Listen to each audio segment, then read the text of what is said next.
will be Sheriff Jim Fryhoff, Jimfryhoff.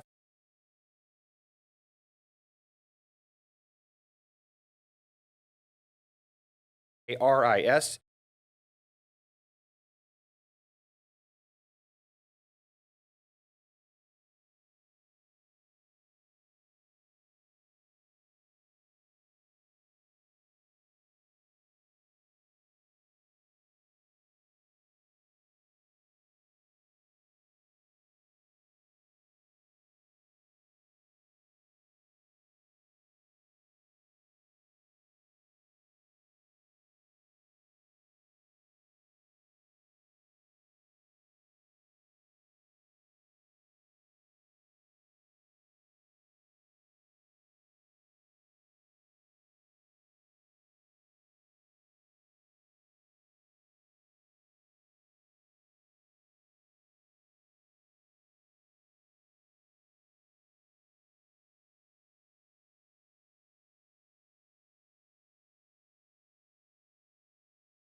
Good morning, everyone. As I stated, Eric Spielman, the Good morning, everyone. As I stated earlier, my name is Dean Worthy, Captain and Public Information Officer for the Ventura County Sheriff's Office. I'd like to thank you all for coming to this press conference on such short notice. Ideally, we'd like to have had this press conference last night, but it would have been logistically impossible to provide the public with accurate and timely information. Today, we hope to be as transparent as possible, but understand this is an active and ongoing investigation, and we will not provide any information which could potentially compromise the integrity of that investigation. I want you all to know we sincerely value your role in delivering messages to our community. In today's case, I'm not only speaking of our community here in Ventura County, rather I'm referring to communities all across the world. We have provided media releases for you all with contact information for our investigative unit and our public information officer team. To members of the public who were at the event, if you have videos or photos of the incident, we encourage you to provide those to our office. You can remain anonymous if you choose to. We have established user-friendly links to upload the footage. With that being said, I will now introduce you to the Sheriff of Ventura County, Jim Freihoff.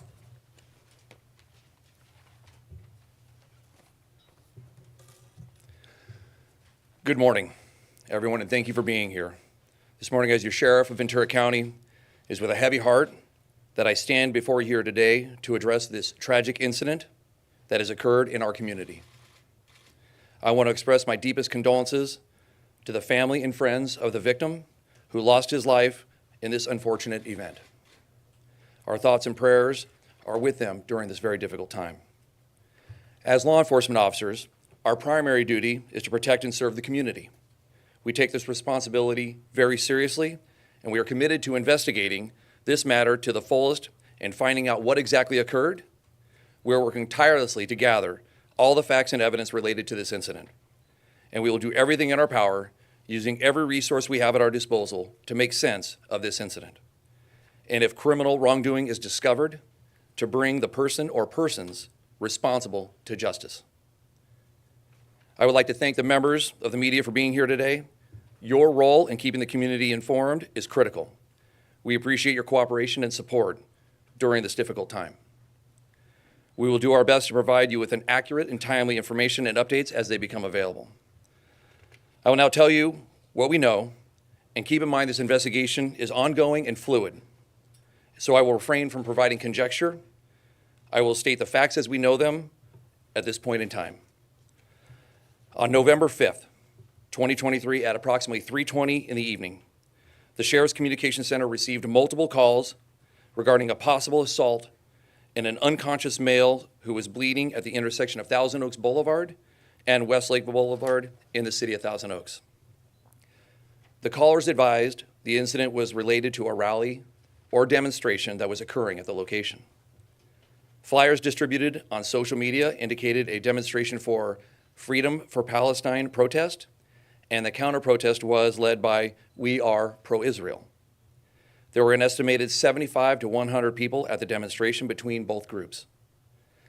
3 patrol deputies were dispatched code 3, meaning with their lights and siren, to the scene along with medical personnel and paramedics from the Ventura County Fire Department and American Medical Response. Soon after, 2 patrol sergeants along with 2 additional deputies responded to the scene. At 3:22 p.m., one of our patrol sergeants arrived on scene. At 3:24 p.m., 2 additional patrol deputies arrived on scene. The sergeant contacted the victim, identified as 69-year-old Paul Kessler, a Thousand Oaks resident, who was lying on the ground. Mr. Kessler was conscious and responsive. The sergeant observed what he saw was bleeding from the head and mouth. Medical personnel from the Ventura County Fire Department arrived on the scene and began providing aid to Mr. Kessler. Mr. Kessler was then transported to a local hospital by paramedics for advanced medical treatment. Mr. Kessler remained conscious while being transported to the hospital. The suspect was identified, willingly remained at the scene, and was interviewed by deputies. The suspect was cooperative and indicated he was involved in an altercation with Mr. Kessler. The suspect further stated that he was one of the reporting parties who called 911 requesting medical attention for Mr. Kessler.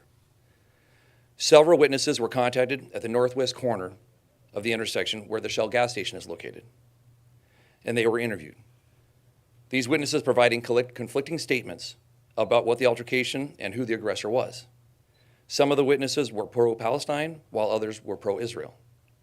During the investigation at the scene, deputies determined that the altercation with Mr. Kessler, he fell backward and struck his head on the ground. What exactly transpired prior to Mr. Kessler falling backward isn't crystal clear right now. At 4:02 p.m., a deputy and a sergeant arrived at Los Robles Hospital where Mr. Kessler was being treated. Soon after, the deputies still at Westlake Boulevard and Thousand Oaks cleared the scene. Mr. Kessler was listed as being in critical condition by Los Robles Hospital staff. However, he was still conscious when contacted by deputies at the hospital.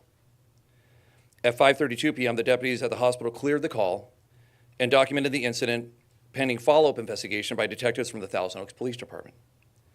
On November 6th, at approximately 2:43 a.m., the Sheriff's Communications Center received a call from the hospital staff in reference to the earlier incident involving Mr. Kessler. At 2:53, a patrol deputy and sergeant arrived at the hospital and were told that Mr. Kessler had succumbed to his injuries. At 3 a.m., investigators from the Major Crimes Bureau were notified of the circumstances surrounding Mr. Kessler's death, and they immediately launched an investigation.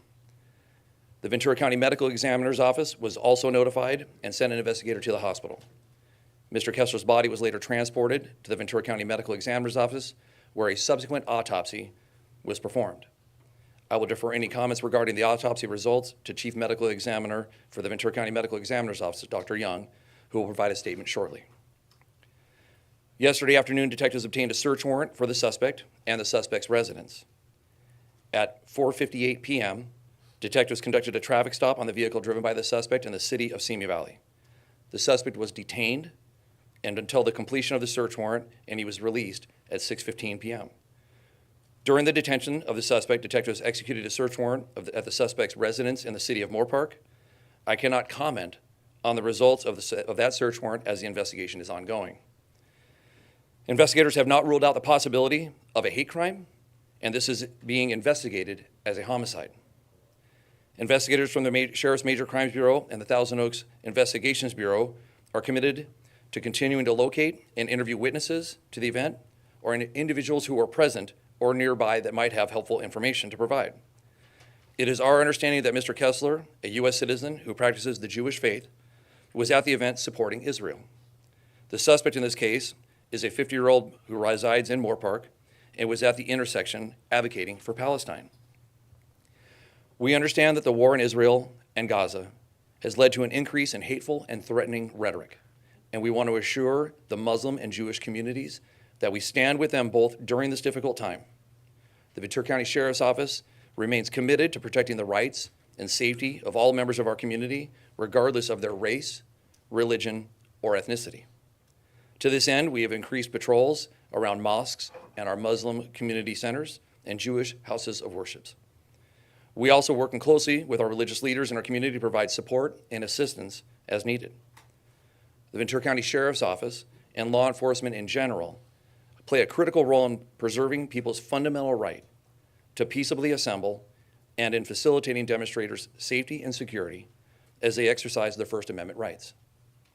The Ventura County Sheriff's Office is requesting assistance from public regarding the ongoing investigation. Anyone who witnessed or has knowledge of the incident or who was present at the demonstration is encouraged to contact our agency. We have provided the media with a release with the contact information for our investigative unit as well as our press information officer team. Those who wish to remain anonymous can certainly do so by contacting Crime Stoppers at 1-800-222-TIPS or 8477. Those who may be in possession of video footage or photographs of this incident can also remain anonymous by using the link we've provided to the media here today. During this time, we urge you to remain calm, peaceful, and patient. We understand that you may have questions and concerns, but we ask that you allow us to conduct our investigation, and we will provide updates as soon as we can. We also ask that you refrain from spreading rumors or spreading misinformation on social media or other platforms, as that can not only hinder our investigation, but it can cause unnecessary panic in our community. In conclusion, I want to reiterate that safety and well-being of our members of our community are the utmost concern to us. We will continue to work tirelessly to ensure that everyone, no matter your faith or religion, feels safe. We appreciate your cooperation and support during this difficult time. And now I'd like to introduce the Chief Medical Examiner of Ventura County, Dr. Christopher Young. Good morning, Dr. Young, Chief Medical Examiner for Ventura County. The death investigation is also ongoing. The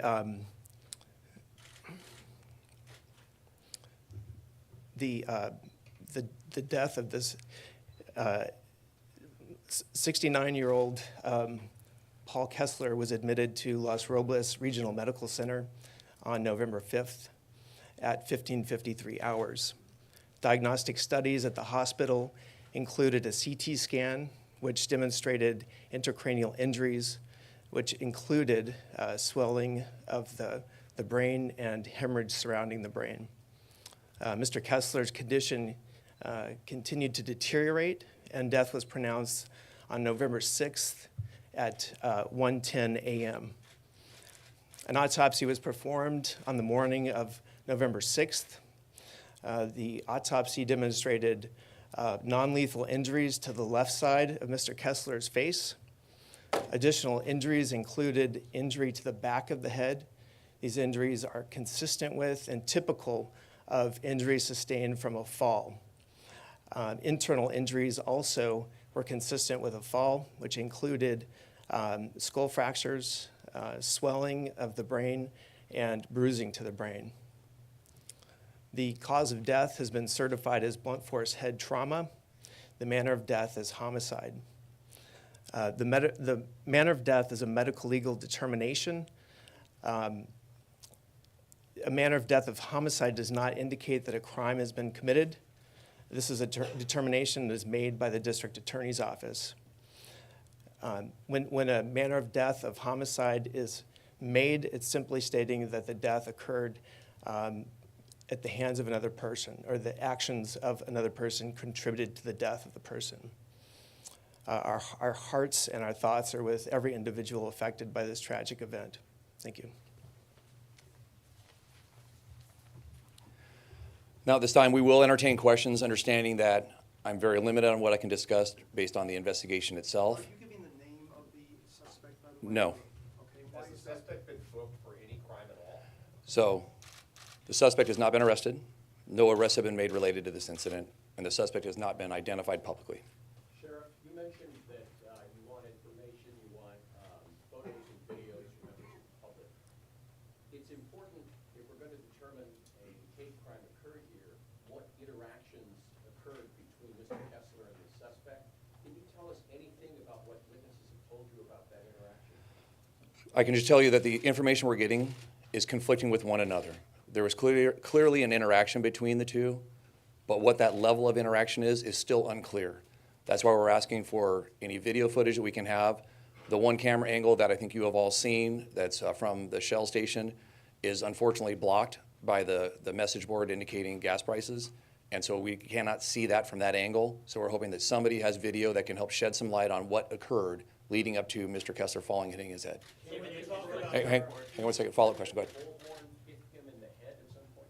We do not have that confirmed. That is something that we're trying to investigate. That it wasn't a statement that had been made, but we do not have confirmation of that at this time. Given Yes. the conflicting reports as to how the fall happened, why did the medical examiner deem it a homicide? It's unclear who the aggressor was. You want to take that? So again, the manner of death of homicide doesn't reflect whether or not a crime has been committed. So it just that there's an interaction with another person. So it doesn't, it's not hinging on who's the aggressor. It's just that another individual was involved in partially causing the death. So you said that, Doctor, you said that the injury to the head was non-lethal. So the lethal injury was the injury to the back of the head, the injury to the face, I should say. Correct. The injuries on the left side of the face were non-lethal, and the lethal injury was the impact to the back of the head from Mr. Kessler falling and striking his head on the ground. So is it your belief that this victim was also hit and that caused him to fall? Or was it the hit itself that caused this fatal injury? Again, this is still under investigation, but there are injuries on the front of the face which could be consistent with a blow to the face. So to the sheriff, if we may, so when you talk about a blow that would cause an individual to fall, is it your contention that the suspect struck the victim and that caused him to fall? It's my contention that we still don't know that. My contention is that we're still waiting to see evidence of what occurred in that interaction and whether or not there was a blow to the face that caused the fall, or if Mr. Kessler fell without that being the precipitating event. Sheriff, you mentioned increased patrols around houses of worship. Does this incident change your safety and patrol measures at demonstrations regardless of the size? No, so we are not changing our protocol. What we do right now is we evaluate every protest on their own merit to determine what we think the threat level is, and then based on that threat level, we determine what resources, if any, need to be there. It's very clear that sometimes when law enforcement does arrive on scene, that we can be a catalyst for additional aggression, and so we try and limit our presence. But if there's already aggression being displayed, then we want to be there to make sure that people are peacefully protesting. In this event, 15 minutes prior to this confrontation, our Thousand Oaks police chief had driven through the area. There was about 30 people present when he had left. There was no indication of impending violence, and so no additional resources were needed. Our patrol staff had been made aware of this protest, and were driving through frequently to just keep an eye on what was happening. This event was not preventable. And the suspect you were indicating has been as cooperative as you would expect, as he could be under the circumstances? It's my understanding that he answered the questions when he was contacted at the scene. I don't know the vetting of all those questions that he answered, but he at least stayed behind. And Was detained, was that a cooperative? yeah, to my understanding, yes, cooperative. What does he say that happened? I'm not at liberty to discuss that this time. Why did you execute a search warrant at his home? We're conducting a thorough investigation. We want to make sure we have all the evidence that we need to if we're going to prosecute somebody. Is he a suspect? We've identified him as a suspect because as of right now, he's the only one that we have information on that may have been involved in an interaction with our victim. That does not mean there's not others. We're waiting for that information to come out from our residents who were there or any other people who were present. And if they have video of that to indicate there was more than one person involved, we definitely want that information as well. Sheriff, there was some early reports that the victim may have recorded on his cell phone the interaction before it actually, or as it was unfolding. Do you have any information on that? I don't have that information at this time. So you're not looking for the victim's cell phone and video? It's my understanding our investigators are working on that, and I don't have that information to disclose at this time. Sheriff, at one point it looked like the two groups were on opposite sides of the street. Did they intermingle at one point, or how did they come in contact?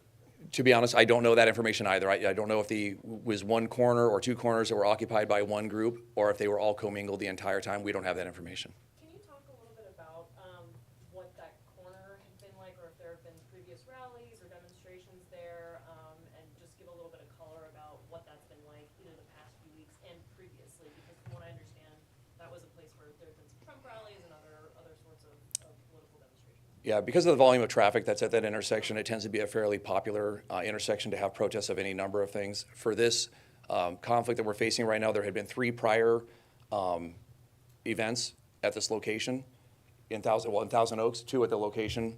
This event would have been the 3rd one at that intersection. We've had 21 protests countywide since October 7th. This was the only one so far that has had some type of violent encounter at all. Were there permits for? There's no permits required.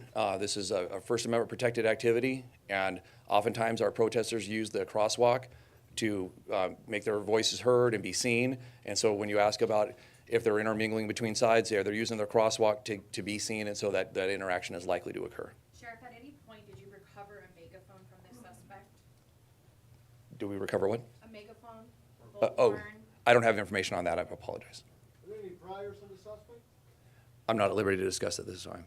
And were there any other confrontations or disturbances between the two groups beyond the normal yelling and against each other? I don't have any information about any other conflict other than one group who is pro-Israel and one who is pro-Palestine. As far as physical confrontation? No, we don't have any indication that there's been any prior physical confrontations between anyone. And as far as both of the organizations that were having their events out there, publicly stated on their social media was to have peaceful protests and to not engage in counter-protests. Did the suspect and Mr. Kessler, did they know each other in the area that they were met before? I don't have information if they've met before, or if they knew each other prior. Do you have any information if in fact the suspect was carrying a megaphone, or if a megaphone was used to strike the victim? I don't have that information at this time. But you've I've heard that, and I think the medical examiner has said that the injuries on the face could have been caused by a megaphone, but I don't have the information of what he had on him at the time. Do you have a sense of the relative size of the two groups? I mean, was there one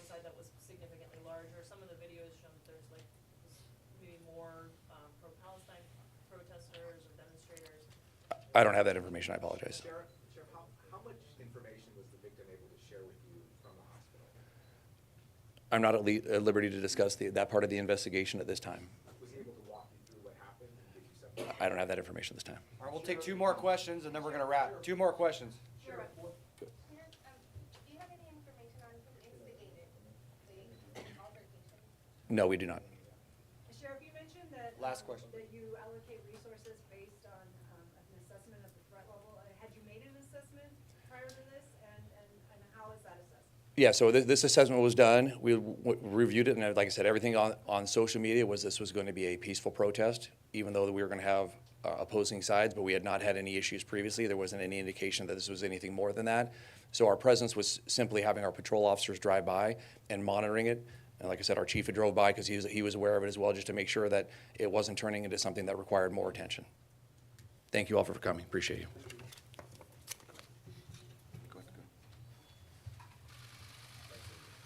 All right, this has been live streamed to our community. We thank you all for coming. A few of our PIO cadre members will still be here for the next 30, 45 minutes milling around. So